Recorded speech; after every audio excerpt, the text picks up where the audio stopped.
আসসালামু আলাইকুম ভিউয়ার্স, ফিরে আসলাম তোমাদের মাঝে নতুন ভিডিও নিয়ে। তো আজকের ভিডিওতে দেখতে পাচ্ছ আজকের সময়টা ভালো না। আজকের দিন প্রথম কারফিউ শুরু বাংলাদেশে। তো অফিস থেকে ফেরার পথে আমরা রাস্তায় তো একদম হাঁটা নিষেধ ছিল, যে কারণে আমরা অফিসের গাড়ি দিয়ে বাসায় যাব। তো আমরা আজকে দেখব রাস্তার পরিস্থিতিটা কেমন ছিল। চারিদিকে স্তব্ধ, ভয় ভয় লাগে। তো আমার খুব ভয় লাগছিল আসলে, যে কোনো সময় মনে হচ্ছিল আসলে এইবার মনে হয় আর বাঁচবই না। আমরা এরকম একটা আতঙ্ক নিয়ে ঘুরছিলাম। অফিসে আসা যাওয়া আসলে অনেক কঠিন ছিল, কিন্তু অফিস তো আর আমাদের বন্ধ ছিল না। অফিস তো চলবেই লাইফের সাথে সাথে। তো আমাদের গাড়িটা এখন স্টার্ট দিবে, যার যার গন্তব্যস্থলে অফিস থেকে পৌঁছায় দিবে আর কি।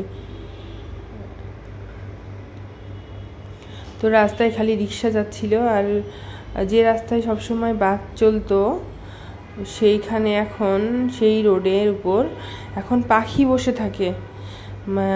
পাখি বসে থাকে দেখে মনে হয় এই রাস্তায় বিফোরে কখনোই মানুষ হাঁটাচলা করে নাই। একদম স্তব্ধ রাস্তা, মনেই হচ্ছে না আসলে এটা ঢাকা শহরের কোনো রাস্তা। দেখলে বুঝতে পারবে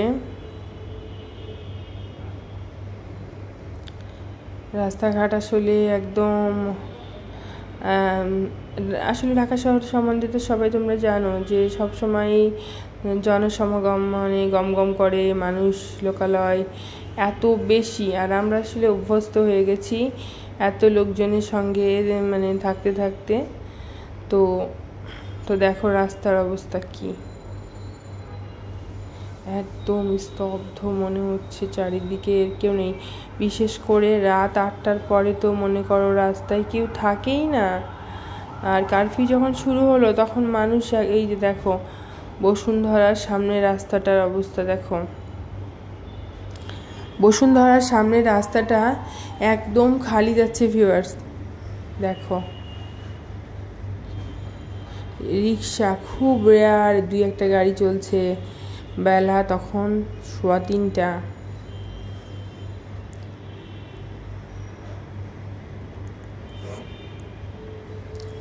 আমরা কারণ বাজার মোড়ে চলে আসলাম ভিউয়ার্স। দেখতে পাচ্ছ এই যে ফ্লাইওভার দেখা যাচ্ছে, এই মেট্রো রেলের ফ্লাইওভার।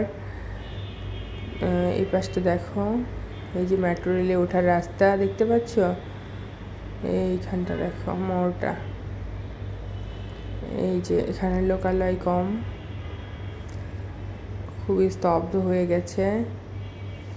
চারিদিক আতঙ্ক সৃষ্টি হয়ে গেছে মানুষের মধ্যে।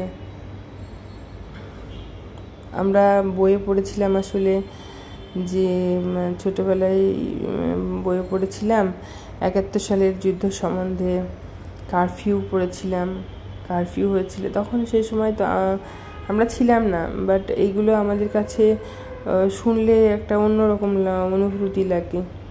কিন্তু এখন আমাদের এই 2024 সালে এসে বাংলাদেশে কারফিউ যে একদম কেউ রাস্তায় হাঁটতে পারবে না, নিষিদ্ধ করা হয়েছে, এরকম আসলে আমাদের এই প্রথম দেখা।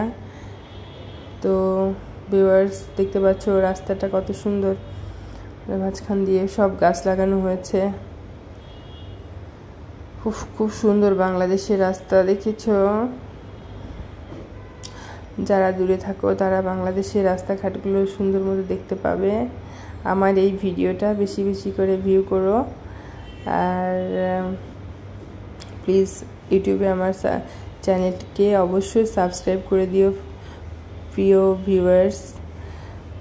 তোমাদের কাছে রিকোয়েস্ট থাকলো। দেখো আমরা এখন স্কাটনে ফ্লাইওভারে উঠবো। এইটা ওয়ারলেস পর্যন্ত গিয়ে নেমে গেছে। দেখো চমৎকার রাস্তা, একদম নিরিবিলি পথ, মনে হচ্ছে কোনো একটা অন্য শহরে ঢুকলাম আমরা, যেখানে কোনো লোকজন কেউই নাই। খুবই ভালো লাগছে ভিউয়ার্স, এই জায়গাটা দেখতে তোমাদেরও ভালো লাগবে। আসলে এই মাঝখানটা থেকে আমার বাসা যাওয়া যায়, বাট এই ফ্লাইওভারে নামতে হলে, এই যে আমার বাসা দেখা যাচ্ছে, ফ্লাইওভার থেকে নামতে হলে ওয়্যারলেসে গিয়ে নামতে হয়।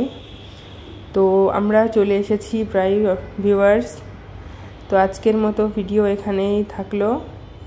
তোমরা সকলেই ভালো থাকবে। আসসালামু আলাইকুম, আবার দেখা হবে।